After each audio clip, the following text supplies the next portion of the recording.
Assalamualaikum warahmatullahi wabarakatuh. Pada video part 2 kali ini, saya akan menjelaskan cara mengisi elemen laporan keuangan, cabang perusahaan, lampiran 17716, 5, dan 2 pada SPT PPh Badan. Nah, pada video sebelumnya saya sudah menjelaskan cara mendownload SPT PPh Badan sampai pengisian profil wajib pajaknya. Pada video ini, kita akan melanjutkan dengan pengisian SPT-nya. Nah, pertama-tama kita buka terlebih dahulu SPT-nya. Kemudian kita pilih database-nya. Setelah itu kita masukkan username dan password-nya. Oke, SPT-nya sudah terbuka ya. Sebelumnya, saya akan menjelaskan secara singkat apa sih yang ada di dalam SPT PPh Badan ini. Nah, kalian dapat melihat update di sini merupakan update SPT PPh Badan yang terbaru, yaitu di sini update-nya adalah 01/01/2011. Di sini kita harus menggunakan versi yang terbaru, yaitu tahun 2010 ya. Jadi, yang pertama itu ada menu program. Di sini ada opsi untuk membuat SPT baru dan membuka SPT yang sudah ada. Nah, kita juga harus membuat SPT baru nih. Kita klik buat SPT baru, kemudian kita pilih tahun pajak SPT yang akan dibuat. Nah, saya akan membuat tahun pajak 2018, kemudian klik buat. Oke, setelah itu di dalam menu SPT PPh, ini ada lampiran khusus, seperti daftar cabang, daftar penyusutan dan amortisasi, pernyataan transaksi dalam hubungan istimewa, daftar fasilitas penanaman modal, perhitungan kompensasi kerugian, dan kredit pajak luar negeri. Kemudian ada lampiran, di sini ada lampiran 1 sampai 6. Setelah itu ada SPT PPh wajib pajak badan, ini SPT induknya. Kemudian ada transkrip kutipan elemen laporan keuangan, dan ada daftar SSP yang nanti akan kita isi bareng-bareng ya. Setelah itu ada SPT Tools. Nah, di sini ada menu hapus SPT. Jadi apabila kalian ingin menghapus SPT seperti yang tadi kita buat, yang ini buat SPT baru, kalian dapat menghapusnya dari SPT Tools ini. Ya, tinggal diklik kemudian hapus. Setelah itu ada menu cetakan. Di dalam menu cetakan ini adalah untuk mencetak SPT induk beserta lampiran-lampirannya. Kalau kalian sudah selesai mengisi SPT-nya, kalian bisa mencetaknya melalui menu ini ya. Kemudian ada lapor data SPT ke KPP di sini untuk membuat file CSV-nya. Oke. Selanjutnya ada menu utility. Di sini ada opsi profil wajib pajak. Nah, seperti yang sudah saya tunjukkan cara pengisiannya di video sebelumnya, profil wajib pajak yang telah kalian isi ini dapat kalian ubah. Caranya klik ubah. Nah, kemudian kalian tinggal mengedit informasi yang ingin kalian ubah. Nah, terkecuali untuk NPWP wajib pajak, kalian dapat mengubah NPWP-nya dengan mengklik ubah NPWP di sini. Nah, untuk perubahan NPWP hanya dapat dilakukan untuk kode KPP dan kode cabang saja. Jadi 9 digit pertama tidak dapat diubah. Seperti itu. Oke, setelah itu ada opsi impor data. Nah, di sini impor data itu untuk impor kredit pajak dalam negeri dan penyusutan atau amortisasi. Untuk bagaimana cara impornya akan saya jelaskan pada part tersendiri ya. Kemudian ada ekspor data, ini untuk mengekspor CSV, file template, kredit pajak dalam negeri dan penyusutan amortisasi fiskal. Kemudian ada setting tarif, di sini kalian dapat menyeting tarif PPh badannya.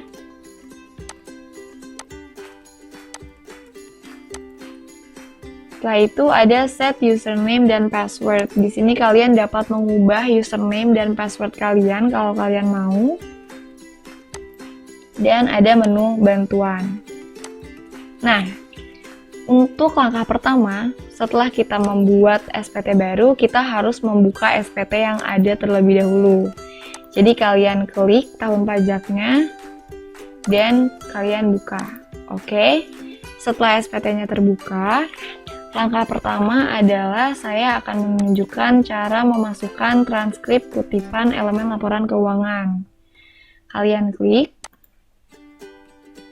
Ya, jadi yang kalian butuhkan di sini adalah laporan posisi keuangan atau neraca dan laporan laba rugi. Nah, saya sudah memiliki data untuk pengisiannya.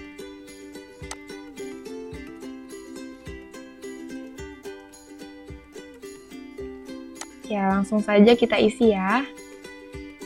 Pertama, kas dan setara kas.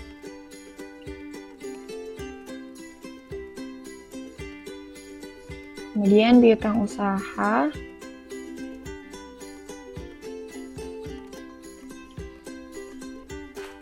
Sediaan.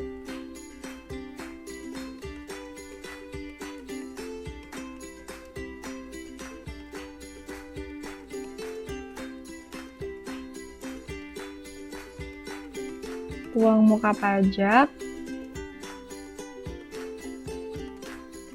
akan saya isi di kolom aktiva lancar lainnya.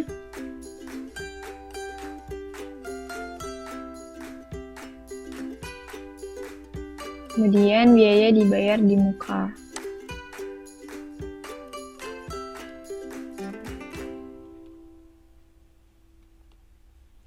Selanjutnya untuk aktiva tidak lancar, di sini harga perolehan aktiva tetapnya totalnya adalah 8 miliar sekian. Nah, di sini dipisahkan untuk tanah dan bangunan. Di sini untuk tanah dan bangunan saya totalnya itu adalah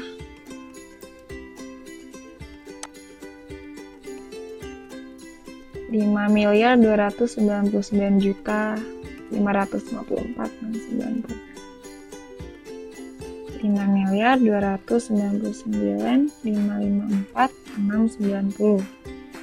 Nah, berarti sisanya adalah aktiva tetap lainnya.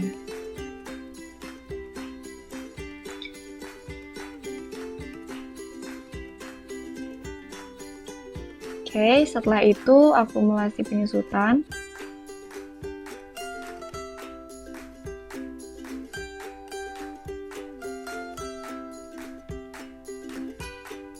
Oke, kemudian investasi 45 miliar.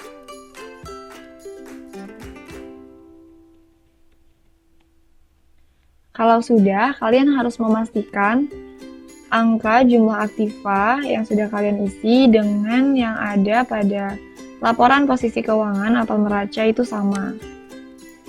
Ya, di sini sudah sama ya. Selanjutnya kita beralih ke bagian kewajiban. Di sini kita isi juga.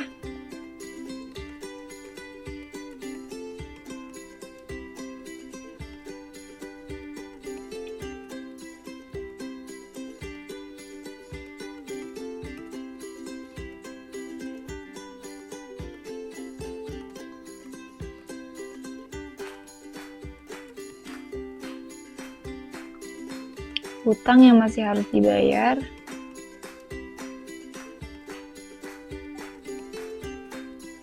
Rp142.300.000. Kemudian hutang lain-lain,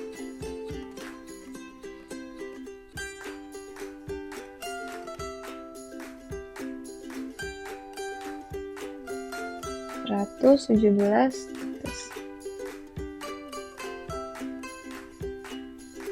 Hutang bank,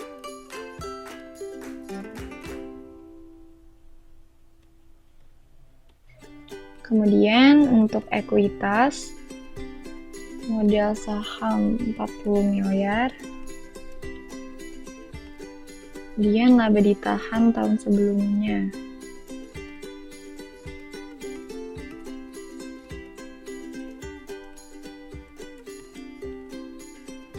Saldo laba rugi periode berjalan.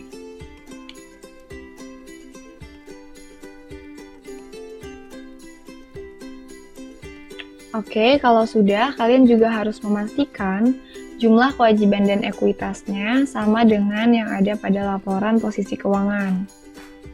Ini sudah sama ya. Kalau sudah, kita lanjut ke laporan laba rugi. Di sini,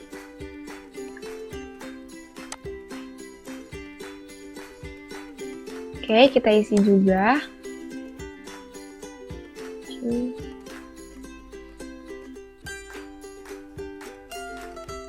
Kemudian pembelian,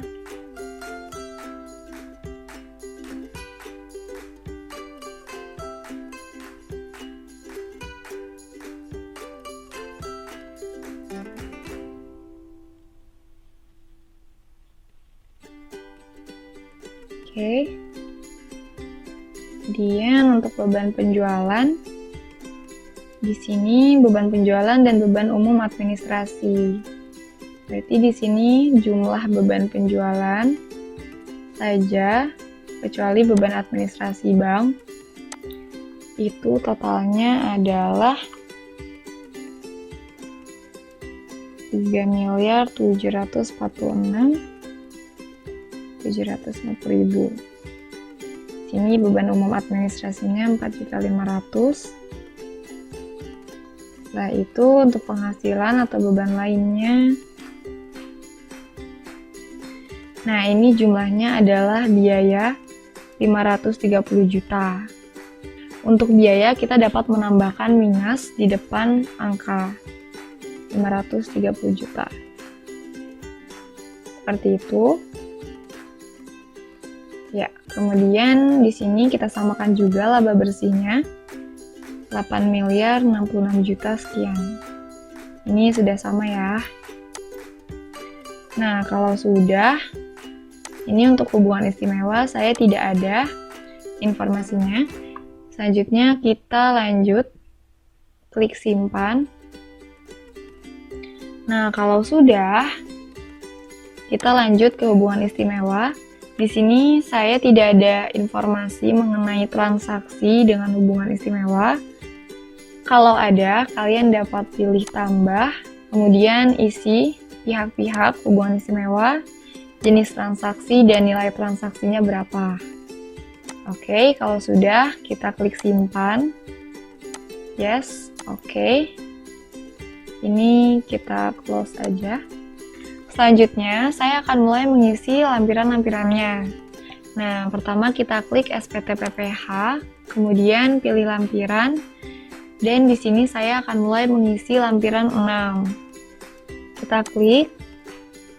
Nah, untuk bagian A itu adalah untuk daftar penyertaan modal pada perusahaan afiliasi. Di sini saya memiliki penyertaan modal pada perusahaan di Thailand sebesar 30%. Oke, ini kita klik baru. Di sini kita klik di luar negeri karena atas penyertaan modal di Thailand. Kemudian kita isi data-datanya.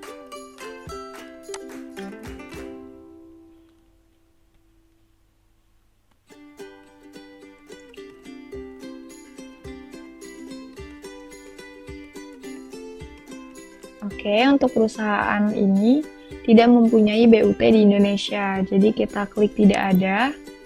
Ini tidak perlu diisi. Kemudian untuk valuta asing menggunakan baht Thailand. Untuk jumlah valuta asingnya adalah 45 miliar rupiah dalam mata uang baht, yaitu senilai 101.119.146,117. Ya, kemudian untuk kursnya itu 441,9601. Ya, ini untuk jumlah rupiahnya senilai 45 miliar.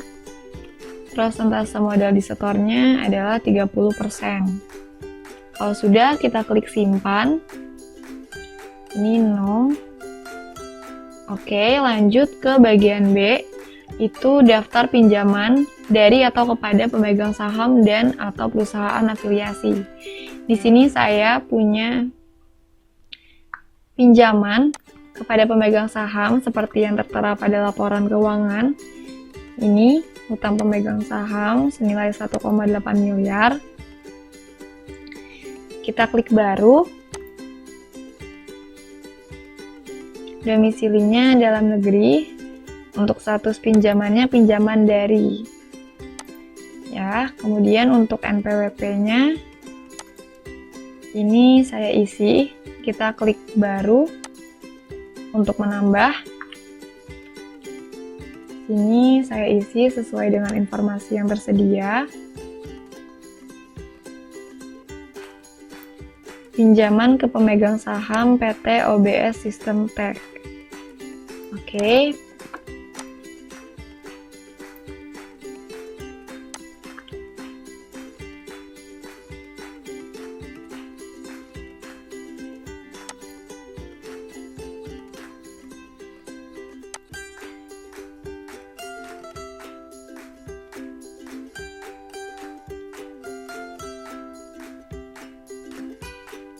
Kalau sudah, kita klik simpan. Kemudian kita pilih. Selanjutnya, kita masukkan jumlah pinjaman kita senilai 1,8 M dan tahun pinjamnya. Di sini sesuai informasi, tahun pinjam saya itu adalah tahun 2018. Oke. Selanjutnya untuk bunga per tahunnya itu 12% ya per tahun. Simpan. Kalau sudah selesai, bisa kita tutup saja. Setelah itu, kita lanjut untuk mengisi lampiran 5. Kita klik SWPPPH, lampiran, kemudian kita pilih lampiran 5. Nah, untuk bagian A ini adalah untuk daftar pemegang saham atau pemilik modal. Kita klik baru. Kemudian untuk jumlah modal disetor penuhnya dapat kita lihat dalam laporan posisi keuangan. Di sini modalnya adalah 40 miliar.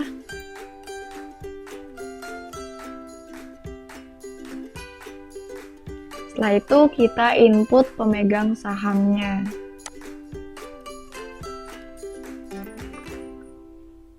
Oke.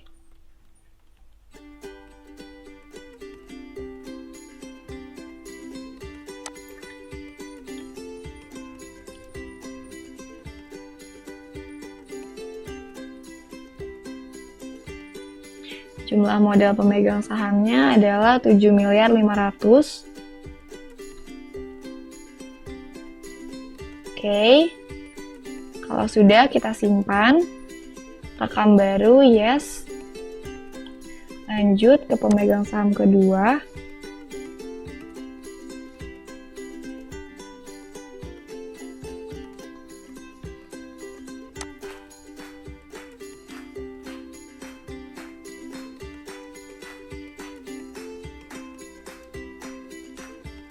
Jumlah modal pemegang sahamnya 15 miliar. Oke, simpan.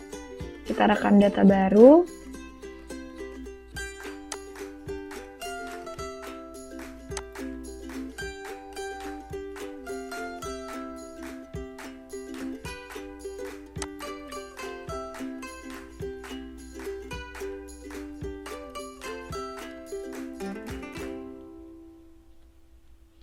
Jumlah modalnya adalah 17.500.000.000. Kita simpan. Sudah selesai. Oke, di sini dapat dilihat jumlah modal disetor penuhnya 40 miliar. Persentasenya 100%. Kalau sudah, kita lanjut ke bagian B. Itu adalah untuk daftar susunan pengurus dan komisaris. Kita klik baru. Oke, kita isi sesuai informasi yang tersedia. Yang pertama adalah komisaris.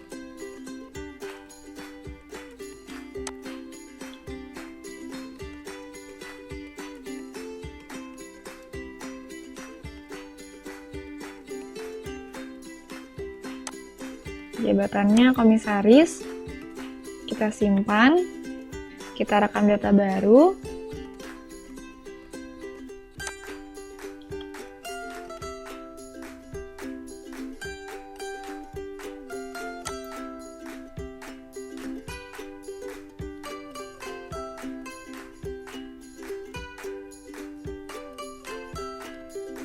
Jabatannya adalah direktur utama. Kemudian kita simpan, kita rekam data baru lagi.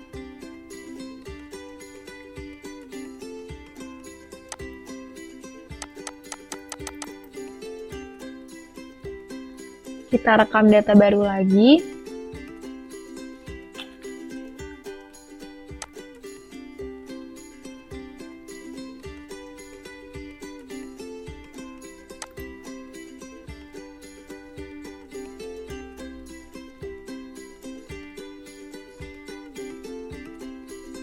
Untuk jabatannya adalah direktur.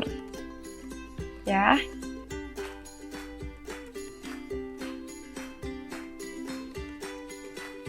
Kalau sudah, kita simpan. Sudah selesai. Kalau sudah, kita klik tutup. Kemudian kita lanjut.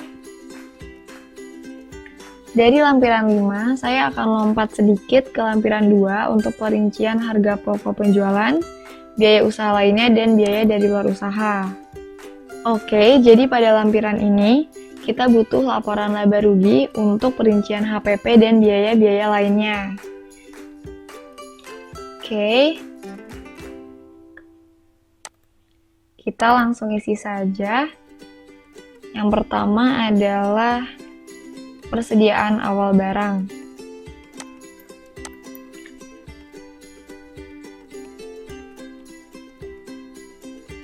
Kemudian pembelian.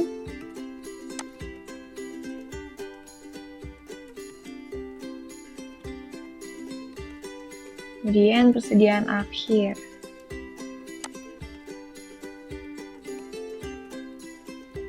Lanjut ke biaya usaha lainnya. Ini ada biaya gaji dan tunjangan.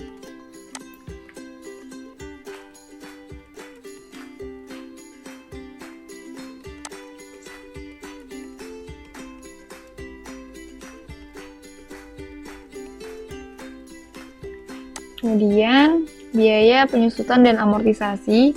Ini kita jumlah 424 juta ditambah 283 juta. Hasilnya adalah 707 juta.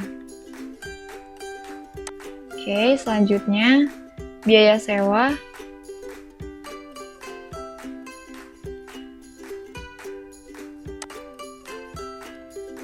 Kemudian biaya perawatan dan perbaikan. Karena di sini tidak ada perinciannya, kita masukkan ke dalam biaya lainnya saja.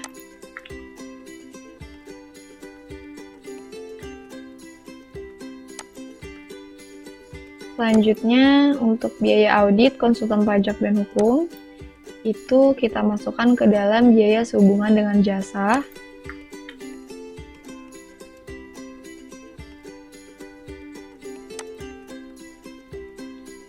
Selanjutnya, untuk biaya iklan dan promosi,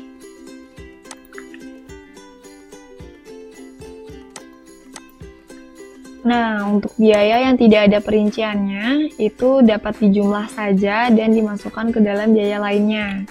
Di sini saya akan menjumlahkan biaya pajak, biaya listrik, biaya administrasi, biaya lainnya, dan biaya perawatan dan perbaikan untuk kemudian dimasukkan ke dalam biaya lainnya di sini. Totalnya adalah 333 juta 750.000. Oke, kalau sudah, kita harus memastikan juga bahwa jumlah yang ada di SPT ini sama dengan jumlah yang ada di dalam laporan laba rugi. Ini sudah sama, 34.270 juta. Kemudian untuk biaya usaha lainnya, ini juga sudah sama ya. Lanjut ke dalam biaya dari luar usaha. itu ada biaya bunga pinjaman senilai 2.550.000.000.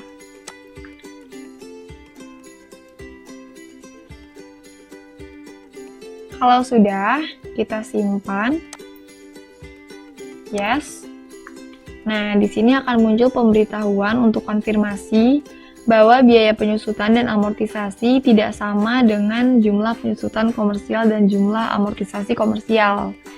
Ini maksudnya adalah jumlah biaya penyusutan yang kita isi di perincian ini tidak sama dengan jumlah penyusutan dan amortisasi yang ada pada lampiran khusus penyusutan dan amortisasi.